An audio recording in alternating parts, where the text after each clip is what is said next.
একজনা হলেন আল্লাহ নবী চাচা জান আবু তালিব। আল্লাহ নবী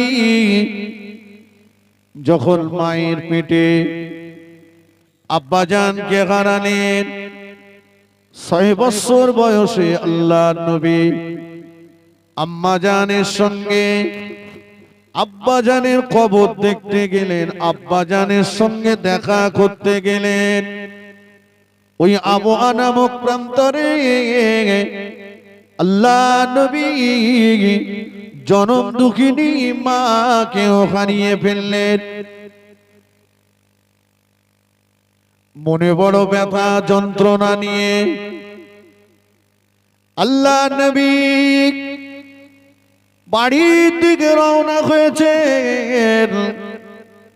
নবীর দাদু ভাই আব্দুল মুত্তালিব সংবাদ পেয়ে গিয়েছেন, আগিয়ে যাচ্ছেন।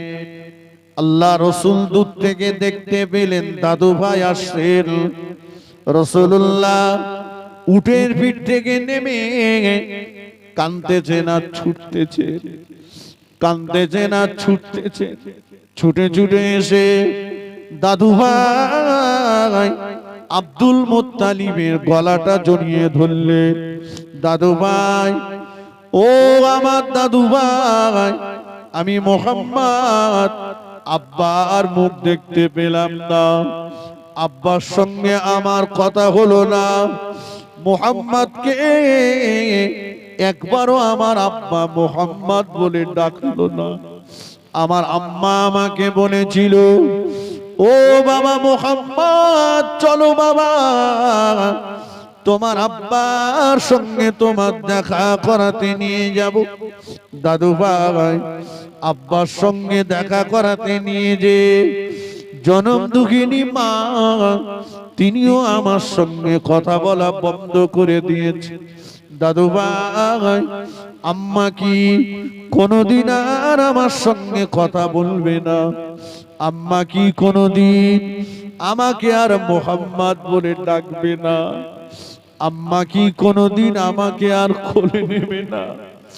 আল্লাহ নবীর দাদু ভাই ওই সময় বলেছিলেন, ও দাদু ভাই মুহাম্মদ, তোমার আব্বার কথা যখন তোমার মনে পড়বে, তুমি আমার দিকে চেয়ে আব্বা আব্বা আব্বা বলে দেখো, আমি তোমার দাদু ভাই তোমার আব্বা হয়ে তোমার ডাকে সাড়া দেব। ও দাদু ভাই মুহাম্মদ, তোমার আম্মার কথা যখন তোমার মনে পড়বে, আমার দিকে চেয়ে আম্মা আম্মা বলে দেখো, আমি তোমার দাদু ভাই তোমার আম্মা হয়ে তোমার ডাকে সাড়া দেব। যে মানুষটা আমার নবীকে এতটা সান্ত্বনা দিয়েছিলে, আল্লাহ নবীর বয়সটা যখন 8 বছর, ওই দাদু ভাই আল্লাহ নবীর থেকে বিদায় নিয়ে নিলেন।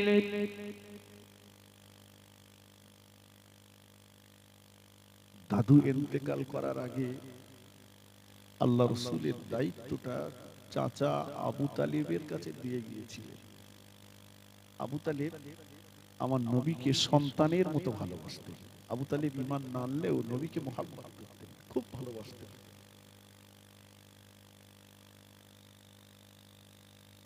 যে সময় মক্কার কাফেরেরা বলেছিল, আবু তালিব তুমি তোমার ভাইপোর পিছন থেকে সরে যাও, দেখি তোমার ভাইপোকে কি করে সাইজ করতে হয়, সে সময় চাচা বলেছিল, বাবা মুহাম্মদ যাও, তুমি প্রকাশ্য দ্বীনের দাওয়াত দাও, দেখি মক্কার কোন শক্তির ক্ষমতা রয়েছে মুহাম্মদের গায়ে হাত দেয়। জোরে বলুন সুবহানাল্লাহ। চাচা আবু তালিব, যে চাচা রাসূলকে এত সাপোর্ট করতেন, এত ভালোবাসতেন, সেই চাচা ইন্তেকাল করেছে। ঠিক যে বছরে চাচা ইন্তেকাল করেছে, সেই বছরের নবীর মাথার উপরে ছায়া করা আরেকজন ব্যক্তি ছিলেন, যিনি হচ্ছেন রাসূলুল্লাহর বিবি আমাদের আম্মাজান খাদিজাতুল কুবরা রাদিয়াল্লাহু আনহা। তিনি আমার নবীকে খুব মহাব্বত করতেন। চাচা খোঁজ রাখতেন, খাদিজা খোঁজ রাখতেন। মা খাদিজাতুল কুবরা রাদিয়াল্লাহু আনহা সারা রাত ঘুমাতেন না যতক্ষণ রাসূল ঘরে না ফিরতেন। একবার দরজা এসে নবী ডাকতেন, খাদিজা। আম্মাজান দরজা খুলে দিতেন। রাসূল বলতেন, খাদিজা তুমি কি ঘুমাও না? আম্মাজান বলতেন, যে বিছানাতে আমি আপনাকে দেখতে পাই না ওই বিছানাতে আমার পিঠ লাগাতে ইচ্ছে হয় না। বলুন সুবহানাল্লাহ। অত্যন্ত মহব্বত করতেন, রাসূলও ভালোবাসতেন। যতদিন মা খাদিজাতুল কুবরা রাদিয়াল্লাহু আনহা দুনিয়ায় বেঁচে ছিলেন, আল্লাহর নবী দ্বিতীয় কোনো বিয়ে করেননি।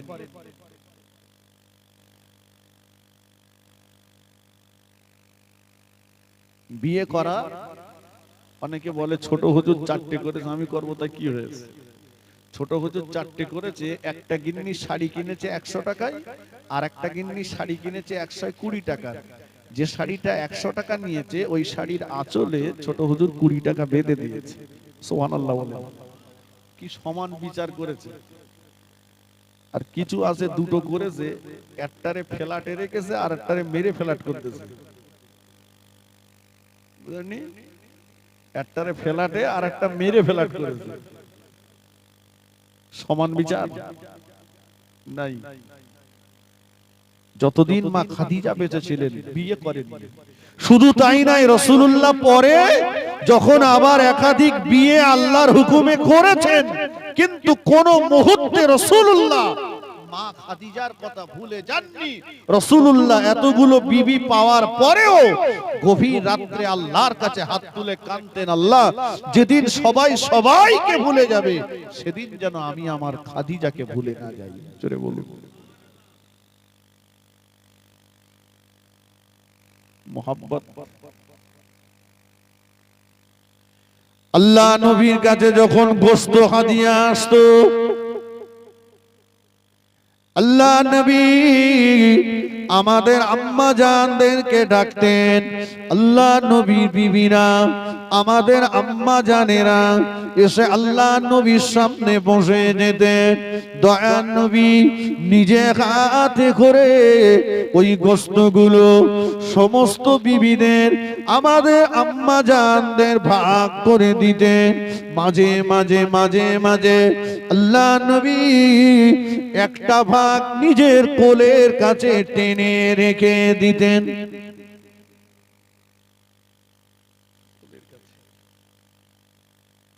বিবিরা বলতেন, ইয়া রাসূলুল্লাহ, যে ভাগটা কোলের কাছে টেনে রেখেছেন আমাদের তো সব দেওয়া হয়ে গেছে, কিন্তু এটা কার জন্য? আল্লাহ নবী জবাব দিতেন, ও আমার বিবিরা, এই ভাগটা তোমাদের বড় বুবু জান, আমার বড় বিবি খাদিজাতুল কুবরা রাদিয়াল্লাহু তাআলা আনহার জন্য রেখে দিয়েছি। সুবহানাল্লাহ বলবেন না? একটু মন খুলে বলেন।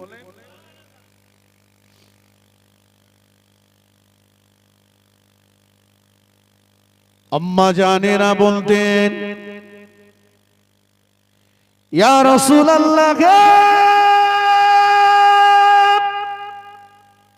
ইয়া হাবিবাল্লাহ, হুজুর আপনার প্রথমা বিবি আমাদের বড় বুবু জান খাদিজাতুল কুবরা রাদিয়াল্লাহু তাআলা আনহা, তিনি তো দুনিয়ার জমিনে বেঁচে নাই।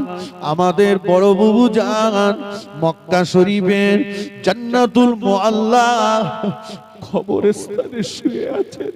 জান্নাতুল মুআল্লা কবরস্থানে আরাম করছেন। হুজুর আপনি কি গোশতগুলো নিয়ে আপনার বড় বিবি আমাদের বড় বুবু জান খাদিজাতুল কুবরা রাদিয়াল্লাহু তাআলা আনহার কবরের কাছে কি রেখে আসবেন? আল্লাহ নবী বলতেন, না না ও আমার বিবিরা, এমন করে বলো না। তোমাদের এগুলো দেওয়ার পরে খাদিজার ভাগটাকে নিয়ে আমি রাসূলুল্লাহ রাস্তায় বেরিয়ে পড়বো। ও আমার বিবিরা, আমি রাসূলুল্লাহ রাস্তায় বেরিয়ে খুঁজতে থাকবো কোথাও কোনো আমার খাদিজার বান্ধবীর সঙ্গে দেখা হয় কিনা, খাদিজার কোনো বান্ধবীর সঙ্গে দেখা মেলে কিনা। আমি রাসূলুল্লাহ খুঁজে খাদিজার বান্ধবীর কাছে চলে যাব।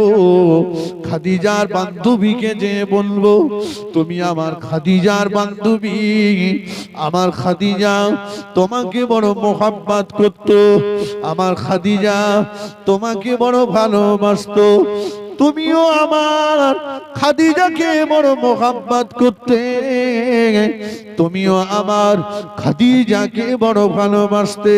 এই নাও, এই গোশতগুলো নাও, এই গোশতগুলো রান্না করে তুমি খাবে, এই গোশতগুলো রান্না করে তুমি খাবে। আমার বিশ্বাস তুমি খেলে আমার খাদিজা খুশি হয়ে যাবে। তুমি আমার খাদিজার জন্য আল্লাহ পাকের কাছে একটু দোয়া করবে। ও আমার বিবিরা, তোমরা যখন আমার জীবন সঙ্গিনী হয়েছো, ওই সময় আমার মোহাব্বতের মানুষের সংখ্যা বেড়েছে, ওই সময় আমার ভালোবাসার মানুষের সংখ্যা বেড়ে গিয়েছে। ও আমার বিবিরা, খাদিজা যে সময় আমার বিবি ছিল, ওই সময় আমার ঘরে বাইরে 70 বেশি ছিল। ওই সময় আমাকে মানুষ এত হাদিয়া দিত না। আমি আমার খাদিজাকে বেশি গোশত খাওয়াতে পারিনি। তাই তোমাদের জন্য যখন গোশত ভাগ করে দিই, আমি রাসূলুল্লাহ আমার খাদিজার কথাটা আমার বারবার মনে পড়ে যায়।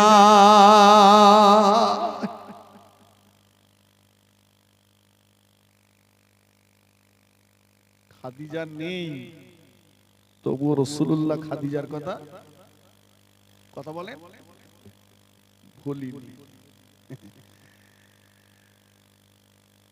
আল্লাহু আকবার। আমাদের মোহাব্বত,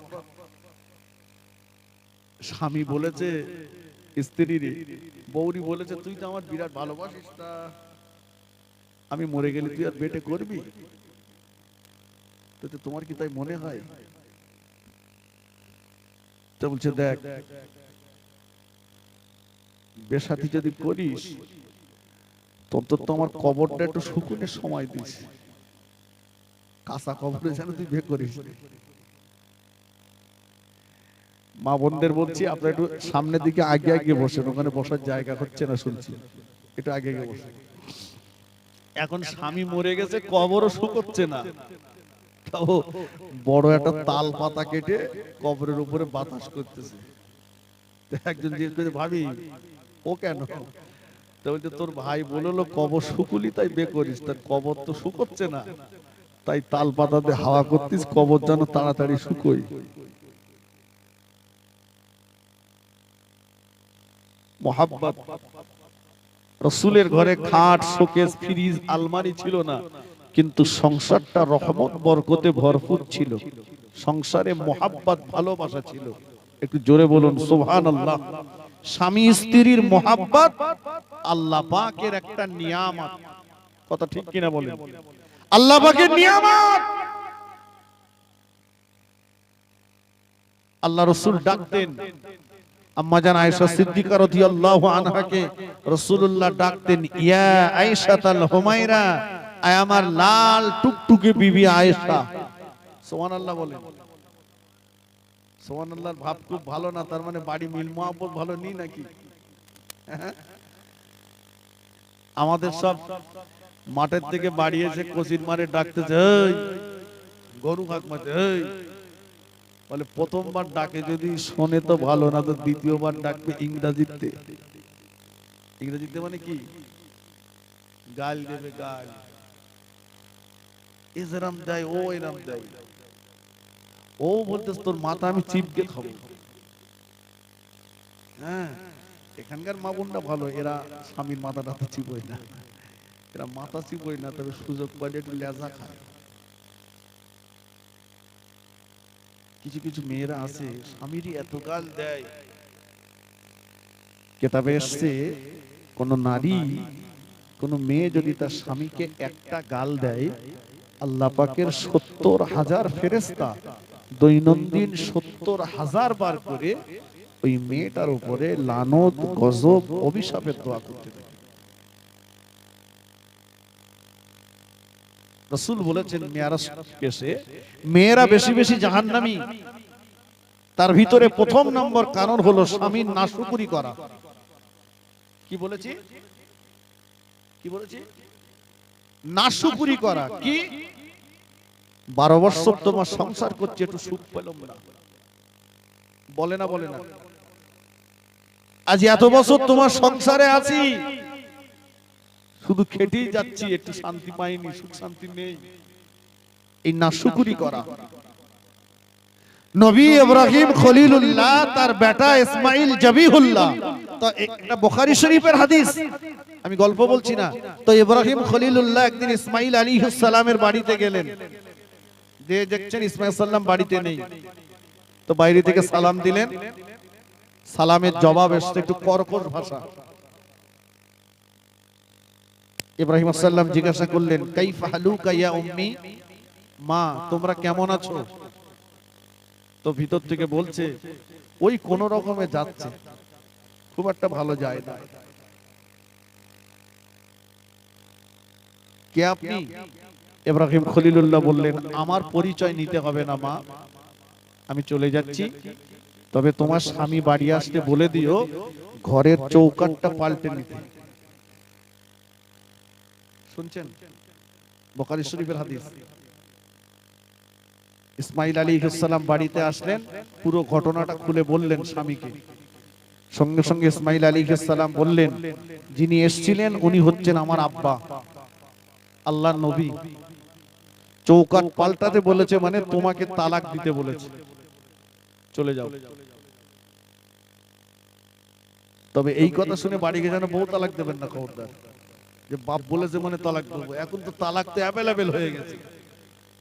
তালাক শরিয়াতে জায়েজ, তবে নিকৃষ্টতম জায়েজ, এটা মনে রাখতে হবে। ইসলামে দুটো জিনিস নিকৃষ্টতম জায়েজ, একটা হচ্ছে ভিক্ষাবৃত্তি করা, আর একটা হচ্ছে তালাক দেওয়া। এই তালাকের অপব্যবহার করার জন্য আজকে বিধর্মীদের কাছে তালাক নিয়ে আমাদের কথা শুনতে হয়। ইসলাম বলছে তোমার স্বামী, তোমার স্ত্রী তোমার কথা নেয় না, তুমি ডান দিকে বললে সে বাম দিকে চলে, তোমার কথা অমান্য করে। এক নাম্বার, প্রথম নম্বরের স্টেপ, তুমি স্বামী, তুমি তোমার স্ত্রীর কাছে ওয়াজ করো, ওকে বোঝাও, কোরআন হাদিসের দুটো কথা শোনাও। তুমি চায়ের দোকানে যা বাতনিং দাও, তাতে তো মনে হয় নরেন্দ্র মোদীর জায়গায় তোমার বসলি ভালো চলতো। ওই ওয়াজটা গিন্নির কাছে করো। ওয়াজ করেছেন, কান ঝাড়া মেরেছে, ওয়াজ নেইনি, ওয়াজ নেইনি। তুমি তাকে নিয়ে মার্কেটিং করতে যাও, তুমি কিছু কিনে দাও, তাকে শাসন করো, তার সঙ্গে বেড আলাদা করো, তারপরে উভয় পক্ষের গার্জিয়ান এক জায়গায় বসো, তারপরে তাকে এক তালাক দাও। তালাকের প্রসেস আমরা অবলম্বন না করার জন্য আজকে বিধর্মীদের কাছে আমাদের এই কথাগুলো শুনতে হচ্ছে। ফিরে আসে যে কথা বলছিলাম, একই সঙ্গে একই বৎসরে যখন রাসূলুল্লাহ দুজনকে হারালেন, একজন হচ্ছেন চাচা আর একজন হচ্ছেন স্ত্রী, দুজনা মাথার উপরে ছায়া করে রেখেছিলেন, দুজনা একই বৎসরে ইন্তেকাল করলেন। আমাদের সমাজে আমরা কি করি, কারো বাড়িতে কেউ যখন মারা যায় তো তো ওই বাড়ির লোকজনদের তার আত্মীয় স্বজনেরা একটু দাওয়াত করে করে খাওয়ায়, তাই না? এই জন্য খাওয়াই যে ওরা শোক পেয়েছে, দুঃখ পেয়েছে, তাই খাওয়াই। আল্লাহ পাক বললেন, ফেরেশতা জিবরাইল চলে যাও, ও জিবরাইল চলে যাও, আমার হাবিব তার চাচা জানকে হারিয়েছে, হাবিব তার বিবিকে হারিয়েছে, আমার হাবিব বড় কষ্ট পেয়েছে। ও জিবরাইল চলে যাও, আমার হাবিবকে যে আমি আল্লাহ পাক আমার আরশে আজিমে নিয়ে এসো, আমি আল্লাহ পাক আরশে আজিমে বসে বসে আমার হাবিবকে আমি আল্লাহ সান্ত্বনা দেব। বলুন সুবহান।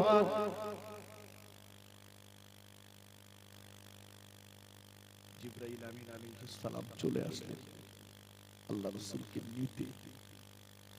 রাসূলুল্লাহ ঘুমাচ্ছেন। ও ভাইরা,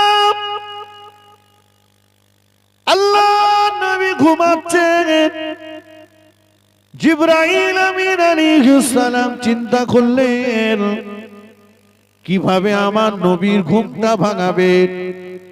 জিবরাইল আমিন চিন্তা করলেন আল্লাহ নবীর গায়ের চাদরটা ধরে টানি, আবার চিন্তা করছেন না চাদরটা ধরে যদি টানি বেয়াদবি যদি হয়ে যায়, চাদর ধরে টানবো না।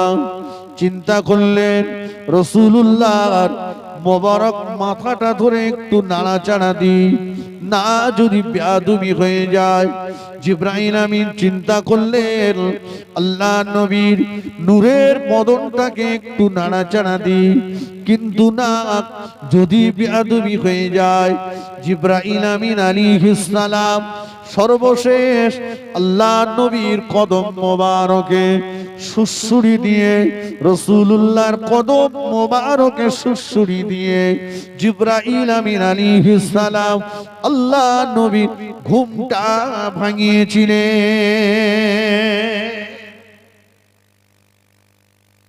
এই জায়গাটা একটা বোঝার জিনিস আছে। প্রথমত চিন্তা করলেন চাদর ধরে টানি, বললেন না চাদর টানলে বেয়াদবি হবে, রাসূলুল্লাহ চাদরে হাত দেবো। যে চাদরে জিবরাইল হাত দিতে ভয় পেয়েছে, ওই চাদরটা ভাঁজ করে ভাঁজ করে ভাঁজ করে রাসূলুল্লাহ ওই চাদরের উপরে বসতে দিয়েছিলেন কাকে? বলেন, জানেন না? ঠিক বলেছেন।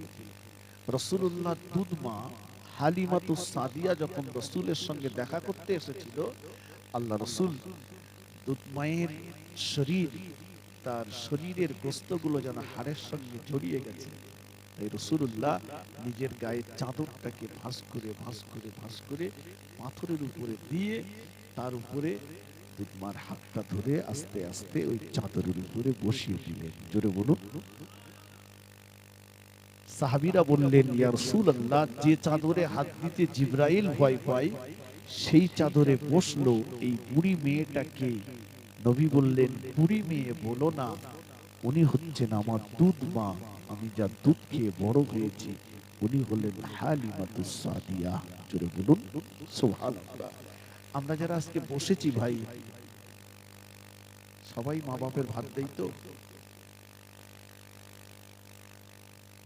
কথা বলে, আমি জানি সে কি আর বলবে যে আমি দেইনি। সারা জীবন বাপ্পার সেবা করিনি, সারা জীবন বাপ্পার ভাত দেইনি, সারা জীবন বাপকে একটা ওষুধ কিনে দেইনি, মাকে একটা শাড়ি কিনে দেইনি, চাদর কিনে দেইনি। বাপমার মরণের পরে দুটো গরু জবাই করে খানা দিচ্ছে সারা গ্রামের লোক দেখি, মরণের খাওয়া খেয়ে যা। ঠিক কিনা বলেন? বিশাল বাপমার দরদ। কে বলেছে তোমার এই দরদ দেখালে তুমি রেহাই পেয়ে যাবে? বাবা, যেটা যেটা তুমি মরণের পরে করলে, যদি পারো বেঁচে আছে এখন করো। অনেক ছেলেরা আছে যারা স্ত্রীর কথা শুনে মা বাপকে ভাত দেয় না। কিছু কিছু আছে পীরের মুরিদ, আর কিছু কিছু আছে গিন্নির মুরিদ। ও গিন্নির কাছে মুরিদ হয়েছে, তাই মা বাপের দেখে না, মাকে মা বলে ডাকেও না। আল্লাহ নবী বললেন, ও আমার সাহাবীরা, ও আমার সাহাবীরা, তোমাদের জান্নাত মসজিদে নয়, তোমাদের জান্নাত মাদ্রাসায় নয়, তোমাদের জান্নাত মক্কা শরীফে নয়, তোমাদের জান্নাত মদিনা শরীফে নয়। আল্লাহ নবী বললেন, ইন্নাল জান্নাতা তাহতা আকদামি উম্মাহাতিকুম। আল্লাহ নবী বললেন, ও আমার সাহাবীরা, তোমাদের জান্নাত হলো তোমাদের জনম দুঃখিনী মায়ের পায়ের তলায়। আর একটু জোরে বলুন সুবহানাল্লাহ। জান্নাত কোথায়? মায়ের পায়ের তলায়। মাকে বাদ দিয়ে কোথায় খুঁজছো জান্নাত? ও জগতের ছেলেরা শুনে রাখো, আলেমের দোয়া কবুল হতেও পারে নাও পারে, হাফেজ সাহেবের দোয়া কবুল হতেও পারে নাও পারে, পীর সাহেবের দোয়া কবুল হতেও পারে নাও পারে, কিন্তু মা বাপের দোয়া আল্লাহ পাকের আরশে আজিমের মাঝখানে কোনো পর্দা থাকে না। ওই দোয়াটা